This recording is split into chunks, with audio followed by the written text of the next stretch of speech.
The champagne glass slipped from my daughter-in-law's hand the moment she hit the floor. Jessica's mother, Helen, was convulsing on my marble kitchen floor, foam collecting at the corners of her mouth. And all I could think was, well, that wasn't supposed to happen to her. Let me explain. I'm 70 years old, and you don't last this long in business by being blind.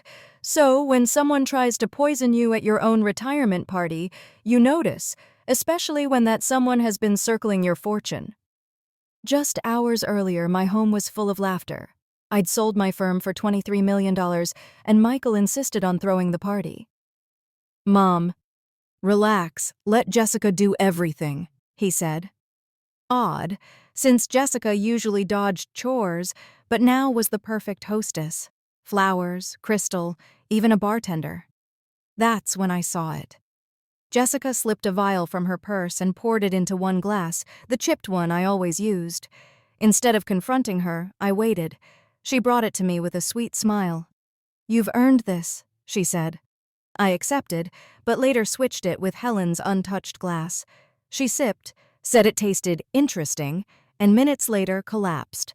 Jessica screamed for help, her act almost convincing. Almost. Michael rushed over, pale. But I noticed something in his eyes, a fleeting look toward Jessica that lasted just a fraction too long. 32 years of motherhood had taught me to read his moods like weather patterns. Right now, he looked like a man watching his carefully laid plans crumble in real time. "Which hospital?" I asked the lead paramedic. "St. Mary's. Are you family?" "Close friend," I said, giving Jessica a pointed look. She was too busy hyperventilating to notice. "I'll follow in my car." "Mom, you don't need to do that," Michael cut in. "We'll handle everything. Stay here and clean up." How considerate. Keep the target at home while they figured out what had gone wrong. "Nonsense," I said. "Helen is practically family. I'm coming. Purse, keys, door."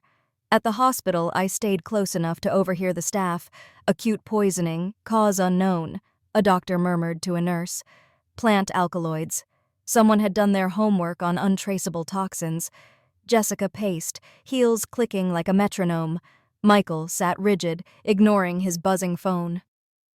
"This is terrible," Jessica repeated.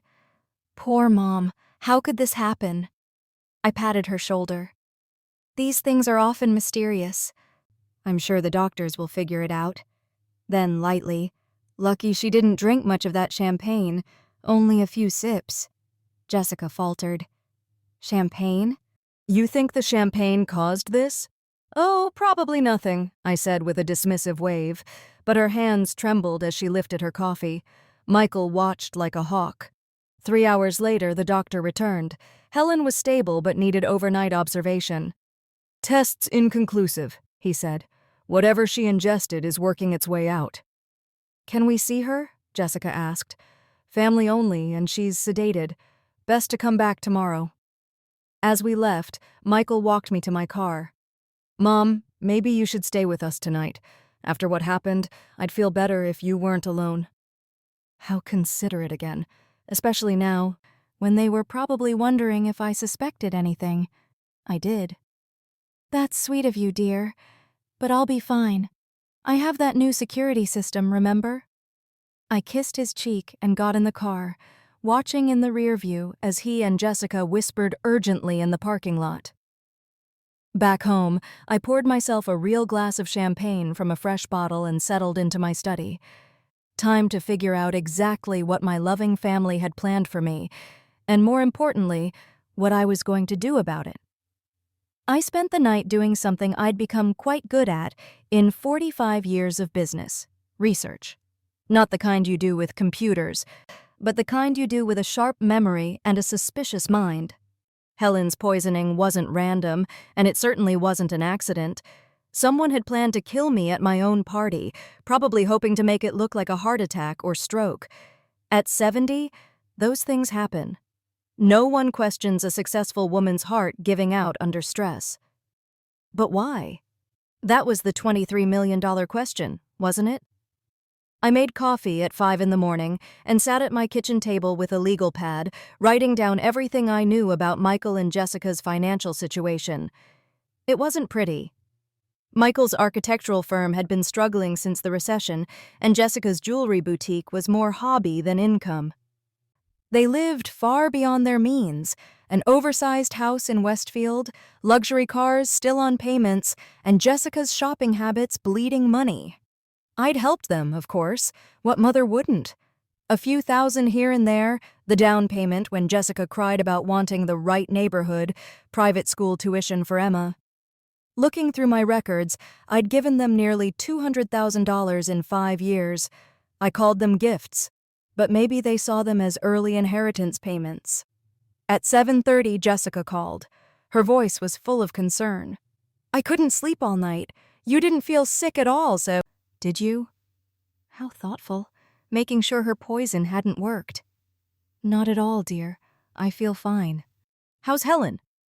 "The doctors think it was just something she ate," Jessica said quickly. Too quickly, almost desperate to close the door on any investigation. After hanging up, I eyed the champagne bottle still 3/4 full on my counter. I didn't need proof for myself, but a lab might. At 9 o'clock, the doorbell rang. Michael stood there with pastries from my favorite bakery, smiling like the devoted son. Watching him move around my kitchen, I felt a sharp ache. This was still my little boy, the one who once brought me flowers and school drawings. When had he become the man who silently let his wife try to kill me? "How are you holding up, Mom?" he asked. "Oh, you know me. Takes more than a little excitement to rattle these bones." He smiled without warmth. "That's what I was afraid of." An odd choice of words. I sipped my coffee, waiting. "The thing is," Michael went on, "Jessica and I have been talking about your situation." "My situation?" "You're 70, Mom. Alone in this big house. All that money from the sale." He gestured vaguely. "It just seems like a lot for one person to manage." There it was, the setup for whatever they had planned next. "I appreciate your concern, dear," I said lightly, "but I've been managing quite well so far." Michael leaned in, earnest. "Have you? Though? What if yesterday's accident with Helen had been you? What if you'd collapsed and no one found you?" The audacity, using their failed plan as proof I needed their help. "Michael, Helen collapsed at a party with 30 witnesses and paramedics in minutes.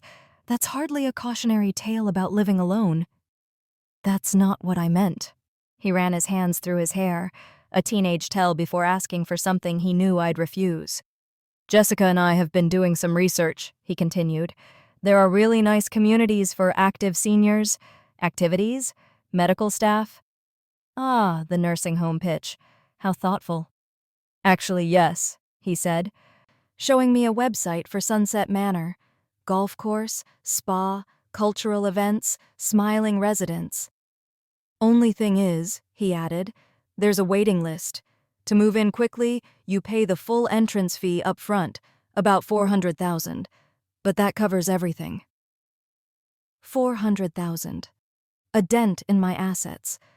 And once I was tucked away, who would have power of attorney over the remaining $22 million? "It sounds lovely," I said, "but I'm happy here. This house holds so many memories of your father." "Mom, Dad's been gone 15 years. Don't you think it's time for a new chapter?" If I hadn't seen what I'd seen last night, I might have believed his concern. Instead, it was terrifying. "I'll think about it," I said. Relief flickered across his face. "Of course. Take your time. Maybe next week we can go look." "Maybe." I stood and began clearing dishes. "I should call Helen today." "Actually, Mom," Michael said, "Jessica asked me to tell you Helen needs rest. Doctor said visitors might be too stimulating." How convenient. Keep me away until the evidence clears and memories fade. After Michael left, I sat in my study thinking about timing. They'd waited until after I sold the company to act. Smart. 6 months ago, my $23 million would have gone to Michael automatically. But as a gift from a living person, taxes are different. Killing me now, especially if they could fabricate signs of mental decline, could let them challenge any estate changes. The phone rang. My attorney, David Hartwell, returning my call. "Sarah, good to hear from you. How was the retirement party?" "Eventful," I said. "David, I need to see you soon." "Is everything all right?" I looked out my study window at the garden my husband had planted 20 years ago. The roses were blooming beautifully, despite having no one to tend them, but an old woman who apparently couldn't be trusted to manage her own life. "I'm not sure," I said, "but I think I'm about to find out." David Hartwell had been my attorney for 20 years. Through my husband's death, the rise of my business, every major decision. A thin, precise man, controlled and discreet, exactly the lawyer you want when you suspect your family is trying to kill you. His 15th floor office of dark wood and leather always smelled faintly of expensive cologne and safety. "Tell me everything," David said once the door closed. Coffee was set down. I began recounting the party, Helen's collapse, Michael's visit. He listened silently, jotting notes. "You're certain about what you saw?" "As certain as I am sitting here." David leaned back, tapping his pen. "The problem is proving intent. Jessica could say it was a supplement, a harmless flavoring. Without testing the remaining champagne, we have no evidence." "Then let's test it," I said. "Even with poison found," David warned, "she could claim she meant it for someone else. Insurance money on her mother, for example. It complicates a murder charge." I hadn't considered that. Even proof of poisoning might not pin the target on me. "Sarah," David continued, "if they're willing to kill you for money, they might try softer tactics first, a legal challenge to your competency." "On what grounds?" "Your age, living alone, stress. Establish a pattern of poor judgment, and they could petition for guardianship. Once they control your person, they control your assets." Suddenly, the nursing home pitch made perfect sense. Isolate me, surround me with professionals who could be paid to observe confusion. "What do I need to do?" David pulled out a thick folder. "First, document your mental state. I'll arrange an evaluation with a geriatric psychiatrist immediately. Then we get creative with your estate planning." His smile was sharp. "If Michael and Jessica want to play games with your money, they'll be playing by your rules." For 2 hours, we built fortifications, trust structures that couldn't be challenged, medical directives naming exactly who could and couldn't decide for me, financial triggers that launched automatic audits if anyone accessed my accounts improperly. "There's one more thing," David said as I stood. "Given what you've told me, you should consider your personal safety. If they tried once, they'll try again, more carefully next time." I thought about Michael urging me to stay with them last night. How convenient. A grieving widow, a sedative for sleep, an accidental overdose. "What do you recommend? Security cameras, motion sensors, panic button?" "I know a firm that specializes in protecting high-net-worth individuals." High-net-worth individuals? That's what I was now, apparently. Rich enough to kill for. Driving home, I checked every car in my mirror, wondering if someone was following me. Paranoia, maybe. But as my husband used to say, you're not paranoid if they're really after you. Jessica called as I pulled into my garage, her voice bright and falsely cheerful. "Sarah, Mom's home from the hospital, feeling much better, though she doesn't remember much about last night. Doctor says that's normal." How perfectly convenient. "I'm so glad she's all right. I'd love to visit tomorrow." "Oh, she's really not up for visitors yet. Maybe in a few days," Jessica said quickly. "Of course, dear. Just tell her I'm thinking of her." After hanging up, I sat in my car staring at the house I'd called home for 30 years. My husband and I had bought it when Michael was 10, full of dreams about family dinners and holidays. We'd stretched for the mortgage back then, young and certain it would all work out. Now it felt like a fortress under siege. But I'd learned long ago that sometimes the best defense is a good offense. Time to show my family what a 70-year-old woman was really capable of. The security company arrived at 8 a.m. 3 technicians in unmarked vans installed cameras, motion detectors, and a panic system that could summon police in under 3 minutes. I told the neighbors it was for package theft, a believable story. By afternoon, my house was more secure than a jewelry store. But the real protection came at 2:01 when David's messenger delivered an envelope. My updated will, trust documents, and medical directives, all properly witnessed and notarized. If Michael and Jessica wanted my money, they'd have to wait, and they'd get far less than they expected. Michael's inheritance dropped from everything to a modest trust paying him $50,000 a year for life. The bulk would go to cancer research and charities I supported. Jessica got nothing. I'd tolerated her for Michael's sake, but attempted murder was the line. I was reading the documents one last time when the doorbell rang. On the security monitor stood Michael and Jessica, looking grim. "Mom, we need to talk," Michael said when I opened the door. "Of course, dear. Come in." They sat in the living room, Jessica perched on the edge of the sofa like she might bolt. Michael's eyes flicked to the new camera. "New camera?" he asked. "Package theft," I said smoothly. "You can't be too careful these days." Jessica cleared her throat. "Sarah, we've been thinking about what happened the other night with Mom's accident." "Yes?" "Well, we feel terrible about having the party here. If something we brought caused her to get sick..." She dabbed at her eyes with a tissue, a performance worth noting. "I'm sure it wasn't anything you brought, dear." "But what if it was?" Michael leaned forward. "What if something was wrong with the champagne or the food? Mom, I'd never forgive myself if we'd accidentally put you in danger." Here it came, the setup for whatever they'd planned next. "The point is," Jessica said, "we think it might be better if we took care of you for a while. Just until we're sure you're safe." "Took care of me? How?" "Well, you could stay with us," Michael said. "Just temporarily, until we figure out what happened the other night." I let the silence stretch. Watching their faces, Michael looked genuinely worried. He'd always been good at convincing himself his motivations were pure. Jessica looked like a woman whose mortgage payment was overdue. "That's very thoughtful," I said at last, "but I'm perfectly safe here." "Are you, though?" Jessica's tone sharpened. "You're 70, Sarah, living alone. What if something happens and no one finds you for days?" The same line Michael had used yesterday.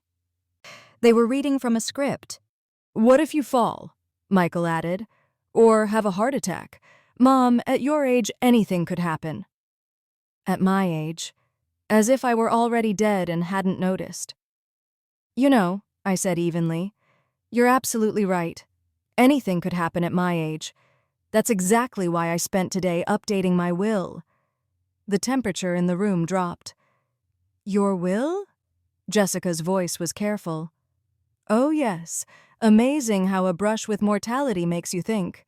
My old will was terribly out of date." Michael went pale. "What kind of updates?" I smiled at him, the same smile I'd used when he was 8 and caught lying about my broken vase. "Oh, just minor adjustments to reflect my current priorities. You know how these things go." The silence was deafening. I could almost hear them recalculating. "Well," Jessica said finally, voice tight, "I'm sure whatever you decided was for the best." "I think so too, dear." They left soon after, promising to check on me. On my security monitor, I watched them sit in the driveway for 10 minutes, arguing. Jessica made a phone call, gesturing angrily while Michael tried to snatch the phone away. When they finally drove off, I poured a glass of wine and sank into my chair. Tomorrow, I'd start phase 2 of my plan. Tonight, I'd enjoy my first peaceful evening in days. There's something deeply satisfying about watching your enemies realize they've underestimated you. The game was just beginning, and I'd been playing it a lot longer than they had. The next morning brought a visitor I wasn't expecting. Helen Peterson stood on my doorstep, pale but determined, clutching a small purse like a lifeline.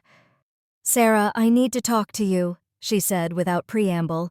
"It's about the other night." I invited her in, made tea, and studied her face. She looked tired, but far more coherent than Jessica had implied.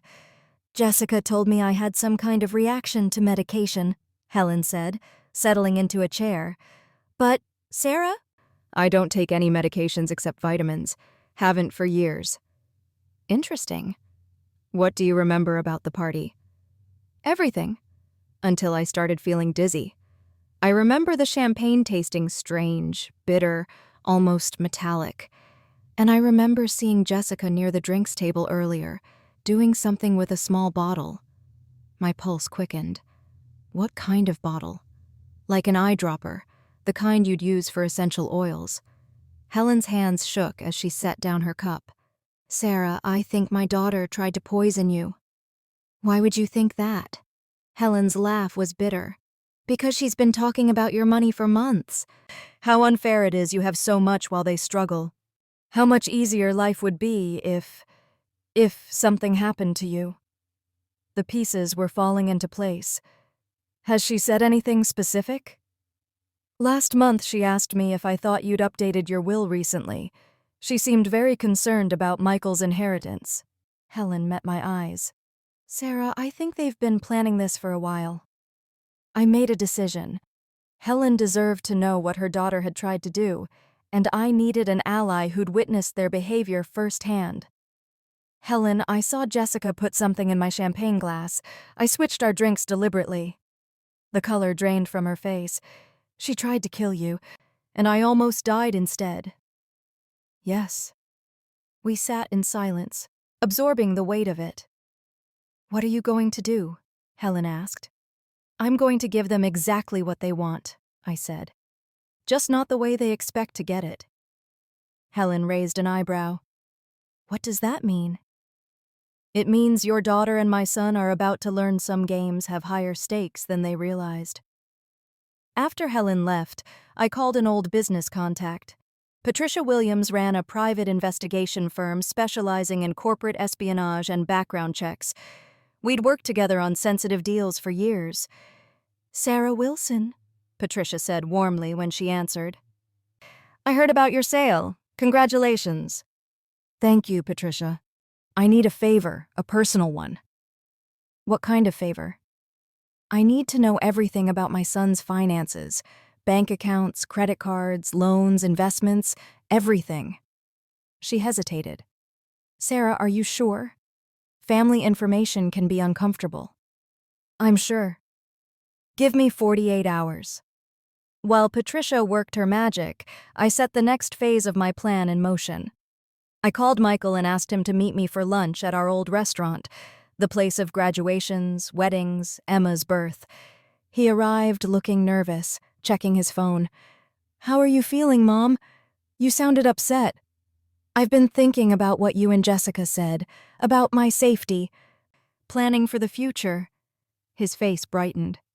And I think you're right. I think it's time to make some changes. Michael leaned in eagerly. What kind of changes?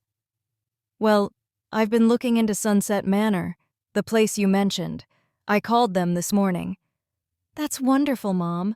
I think you'll really like it there. They do have an opening, but it needs to be filled quickly. Someone else wants the same unit. How quickly? Next week. You'd need to pay the entrance fee by Friday. Michael's excitement was obvious. That's not a problem, is it? You have the money from the sale. Of course, it's just, well, it's a big step. I thought maybe you and Jessica could help me with the paperwork, make sure I'm making the right decision. Absolutely. We'd be happy to help. I smiled at my son, memorizing his eager face. In a few days, that expression would be very different. There's just one thing, I added casually. The facility requires residents to have a power of attorney on file, someone to make decisions if they become unable to. I was hoping you'd be willing to take that on. Of course, Mom. Whatever you need. Perfect. Michael thought he was maneuvering me into giving him control of my money. Instead, he was walking into my trap. Patricia called Thursday morning with her report. I listened in growing amazement as she detailed Michael and Jessica's finances. Worse than I'd imagined. The house refinanced 3 times, 2 mortgages, a maxed-out home equity line, and more than $80,000 in credit card debt. How have they been making payments? Barely, Patricia said. Michael's business has been operating at a loss for 2 years. They're using credit cards to pay credit cards. Classic desperation. Anything else? Jessica took out a life insurance policy on you 6 months ago, $500,000 with her as beneficiary. My blood turned to ice. How is that legal? She claimed insurable interest as your daughter-in-law and caregiver. The insurer probably assumed Michael was the real beneficiary, and Jessica just handled the paperwork. A life insurance policy. They'd been planning my death for months, not days. There's one more thing, Sarah. Michael's been making regular payments to someone named Dr. Richard Steinberg, a geriatric psychiatrist. For what? I wasn't sure yet, but the payments had begun 3 months ago, small, regular consultation fees. I made a mental note to ask David about him. That afternoon, Michael and Jessica arrived with a briefcase full of Sunset Manor paperwork and spread it across my dining table like officers planning an invasion. This is the admission contract, Jessica explained, pointing to a fat stack. This is the financial disclosure. It lists all your assets so they can calculate monthly fees. I skimmed the forms. They wanted access to every account, every investment. The power of attorney is here, Michael said, sliding another page across. Pretty standard. Lets me handle things if you can't. I read that document slowly. It was far broader than he'd let on. Immediate access to accounts, authority to move money, sign investments, and make decisions without further consent. Do I really need to give you this much authority? I asked. It's a precaution, Michael said. The facility requires it. At your age, it's good to have someone younger handle complicated finances. There it was, the phrase used like a cudgel. I asked about revocation. Jessica and Michael traded a glance. Technically, yes, she said, but the facility has strict policies. Medical evaluations, waiting periods. It's complicated. Of course, once signed, leaving would be difficult, especially if someone like Dr. Steinberg were ready to declare me incompetent. I need to think overnight, I said, gathering the papers. Michael's face fell. Remember, we need to submit by tomorrow to secure the unit. I promised an answer in the morning. After they left, I called David Hartwell. David, what can you tell me about Richard Steinberg? A geriatric psychiatrist, he said. Does competency evaluations. Why? My son's been paying him. Silence. Sarah, Steinberg has a reputation for being accommodating to families. His assessments often support whatever outcome the family wants. You mean he'll declare someone incompetent for money? I asked. I can't say that officially, but I've seen cases where families use evaluations to gain control of assets. The picture sharpened. Get me into Sunset Manor, obtain power of attorney, have Dr. Steinberg ready to certify incapacity if I resisted.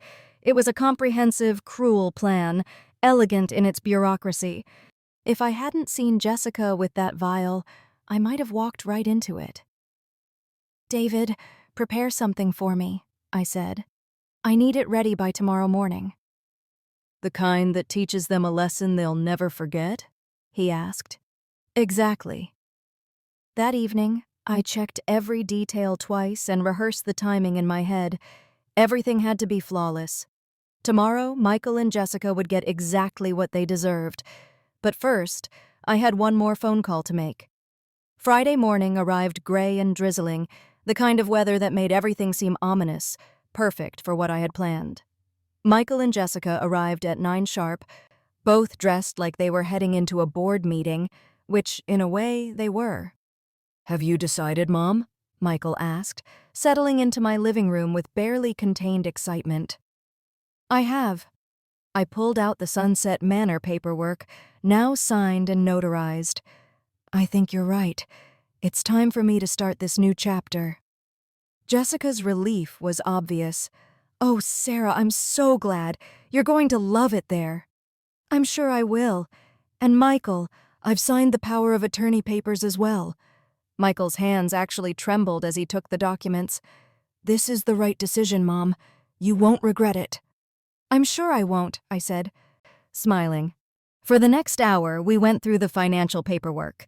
Jessica typed furiously on her laptop as I provided account numbers and access codes, exchanging glances with Michael like children who couldn't believe Christmas had come early. There's just one more thing, I said when we'd finished. I need to sign some additional paperwork with my attorney before the transfer is official. Something about tax implications for large transactions. Of course, Michael said. Do you want us to drive you to his office? Actually, he's coming here. David should arrive any moment. As if on cue, the doorbell rang. But it wasn't David Hartwell. Standing on my porch was Detective Lisa Morrison from the local police department, accompanied by a colleague I didn't recognize. Mrs. Wilson, I'm Detective Morrison. We need to speak with you about an incident that occurred at your home earlier this week. Michael stood up quickly. What kind of incident? A suspected poisoning, Detective Morrison said, her gaze moving between Michael and Jessica. We understand there was a medical emergency here during a party. Jessica's face turned paper white. That was my mother. She had a reaction to her medication. The doctor said it wasn't serious. Actually, Mrs. Wilson, that's not what the hospital reported. Detective Morrison opened a notebook. Toxicology results show your mother ingested a concentrated amount of oleander extract. That's not a medication. It's a deadly poison. The silence in my living room was deafening. We also had the remaining champagne from that evening tested, the detective continued. The bottle opened for the party contained the same oleander extract. Someone deliberately poisoned that champagne. Michael stared at Jessica, horror dawning. Jess, what did you do? I didn't do anything. Jessica's voice rose in panic. This is crazy. Why would I poison my own mother? That's what we're trying to figure out, Detective Morrison said. Especially since the champagne glass with the highest concentration of poison was originally intended for Mrs. Wilson here. Jessica looked like she might faint. Michael sank back into his chair, his face ashen. There's something else, I said quietly. Detective, show them the insurance policy. Detective Morrison nodded and pulled out another document. Mrs. Hartwell, we discovered you took out a $500,000 life insurance policy on Mrs. Wilson 6 months ago. That gives you a clear financial motive for murder. This is insane, Jessica whispered. Sarah, tell them this is insane. I looked at my daughter-in-law, the woman who had pretended to care about me while planning my death. I saw you put the poison in my champagne glass, Jessica. I switched our drinks deliberately. Michael's head snapped up. You knew? You knew she was trying to poison you? I've known for days. I also know about your financial situation, about Dr. Steinberg, about your plan to have me declared incompetent. I know about everything. The power of attorney papers slipped from Michael's numb fingers. Mom, I didn't know about the poison. I swear to God I didn't know she was going to try to kill you. But you knew about the rest of it, didn't you? The nursing home, the power of attorney, the plan to take my money. Michael's silence was answer enough. Detective Morrison stepped forward. Jessica Hartwell, you're under arrest for attempted murder. As they handcuffed Jessica, she turned to me with eyes full of rage. You think you're so clever, don't you? You have no idea what you've done. Actually, I said, I know exactly what I've done. After the police left with Jessica, Michael sat in my living room like a man in shock, staring at the power of attorney papers scattered across the floor, running his hands through his hair. She said it was just about getting you somewhere safe, he murmured. She said you were becoming forgetful, making poor decisions. She convinced me you needed protection, and the money was about protection too. Michael's face crumpled. We're in so much debt, Mom. The business is failing. We're behind on everything. Jessica said if something happened to you naturally, we'd inherit enough to start over. But she never said anything about... He gestured helplessly. About murder. I thought we were just planning for the inevitable, getting things in place for when you know. How convenient that those natural causes needed a little help arriving. Michael looked up at me with tears in his eyes. I'm sorry. I'm so sorry, Mom. I never wanted to hurt you. I studied my son's face, searching for the truth beneath the remorse. Part of me wanted to believe he'd been manipulated, but decades in business had taught me not to ignore red flags. Michael, show me your phone. What? Your phone. Show me your texts with Jessica from the past week. He hesitated, then handed it over. My heart sank as I scrolled. Jessica. Did you talk to Mom about Sunset Manor? Michael. Yes, she's considering it. Jessica. Good. The sooner we get her moved, the better. She's been asking too many questions about our finances. Michael. What if she changes her mind? Jessica. She won't. Not after tomorrow night. Michael. What's tomorrow night? Jessica. Trust me. By Sunday, she'll be begging us to take care of her. I handed the phone back. You knew, didn't you? Maybe not the exact method, but you knew Jessica was planning something for the night of the party? Michael's shoulders sagged. I thought she meant to scare you somehow. Stage a break-in or an accident to show you weren't safe alone. You thought she was going to stage my attempted murder. Not murder, he said weakly. Just something that would convince you to move to Sunset Manor. The casual way he said it chilled me.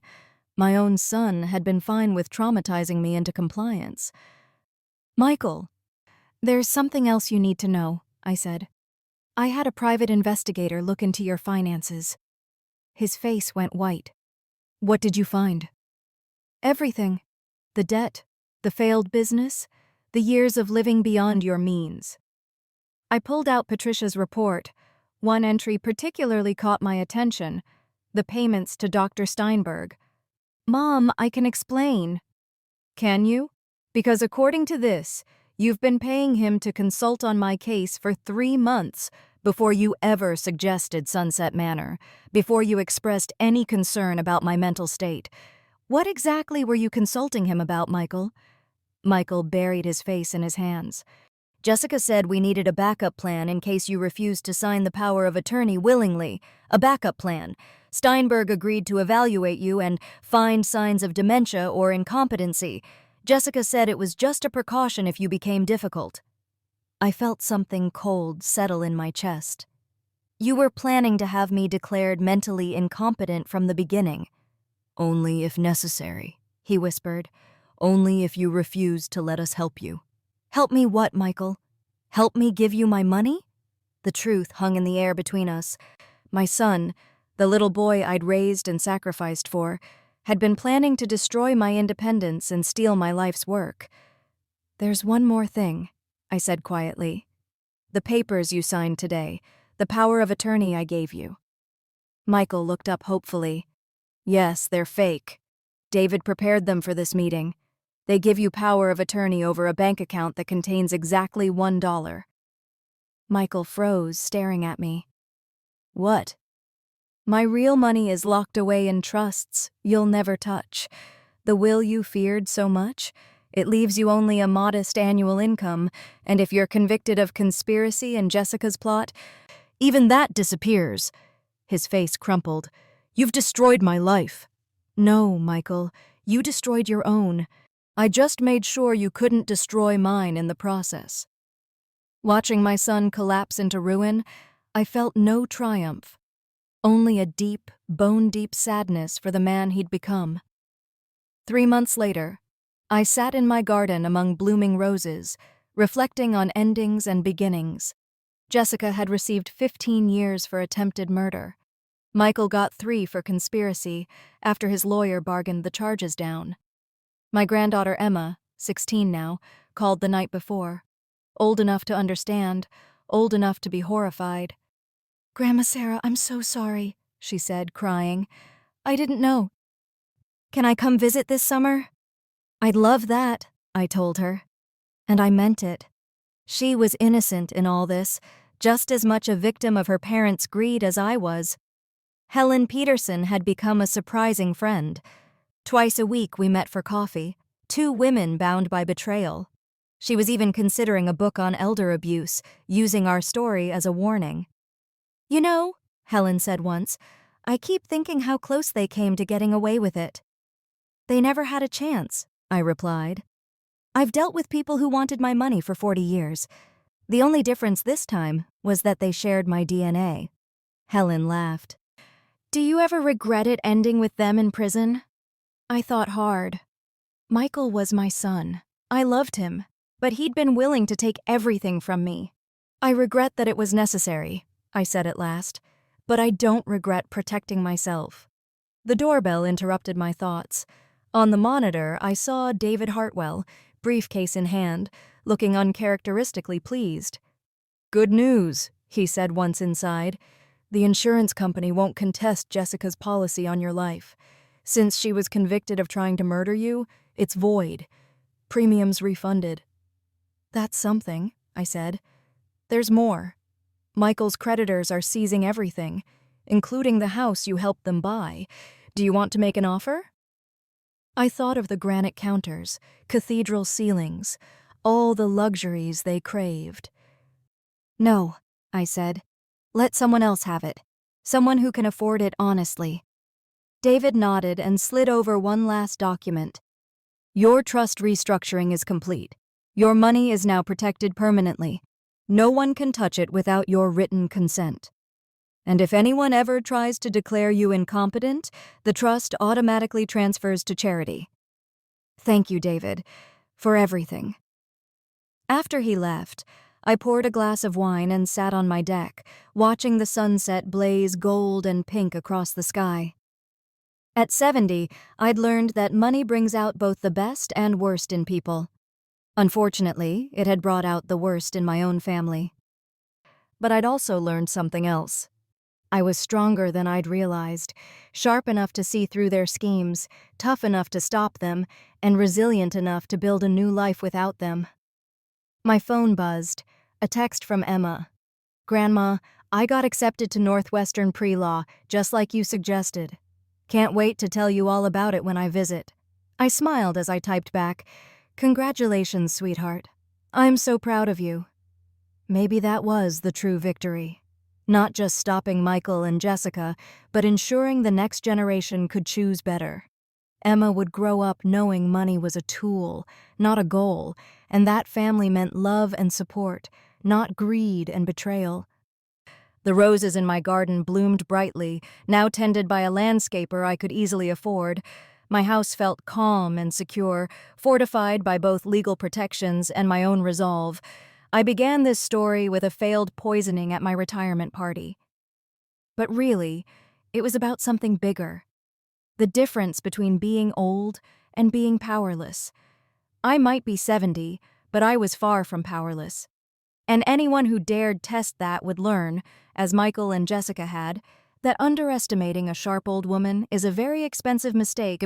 Sometimes the best revenge is simply living well and making sure those who plotted against you never taste the fruits of their schemes. I'd managed both, and I would sleep soundly knowing it. After all, at my age, a good night's sleep is worth more than all the money in the world. The fact that I had both was just a bonus. Thanks for listening. Don't forget to subscribe and feel free to share your story in the comments. Your voice matters.